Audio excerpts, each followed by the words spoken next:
दिनांक 21 जून 2026 रोजी साताराची एक फॅमिली फलटण मार्गे पंढरपूर येथे जात असताना पहाटेच्या सुमारास नातेपुते गावाजवळ बायपासला काही अज्ञात इसमांनी त्यांच्या कारसमोर एक जॅक टाकून कारचा अपघात होईल किंवा कार थांबेल अशा पद्धतीने त्यांना फोर्सफुली थांबवलं. त्या जॅकमुळं कारचा टायर फुटला आणि कार थांबली.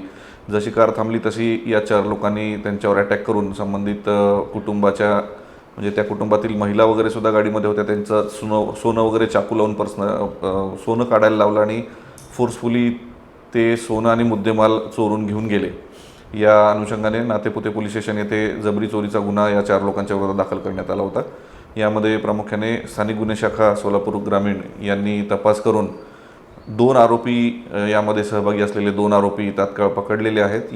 यांना अटक करण्यात आलेली आहे. यांच्या चौकशीमध्ये एकूण 6 आरोपी निष्पन्न करण्यात आलेले आहेत. सदरील गुन्ह्यामध्ये दरोड्याचे सेक्शन्ससुद्धा वाढवण्यात आलेले आहेत.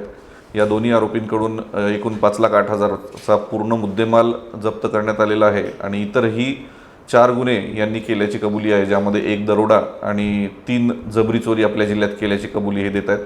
पुढील तपासामध्ये अजूनही आरोपी आणि अजून काही गुन्हे निष्पन्न होण्याची शक्यता आहे.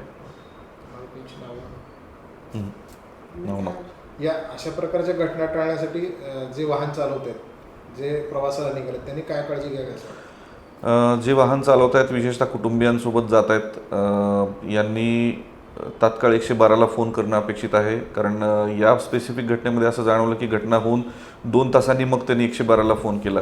तात्काळ 112ला फोन केला तर लगेचच नाकाबंदी लावून अशा लोकांना तात्काळ जिथल्या तिथे पकडता येईल आणि पोलीस मदत 5 ते 10 मिनिटात आपल्यापर्यंत पोहोचेल. त्यामुळे नागरिकांनी अशी कुठली अचानक घटना झाली तर 112ला तात्काळ फोन लावावा पोलिसांना. आपल्याला जिथे कुठे भीती वाटत असेल, कुठे संशयित लोक थांबलेले दिसत असतील तर तिथून पोलिसांना संपर्क करावा, जेणेकरून तात्काळ पोलीस मदत आपल्याला घटना होण्या अगोदरच मिळू शकेल, असे आवाहन मी सर्व जनतेला करतो.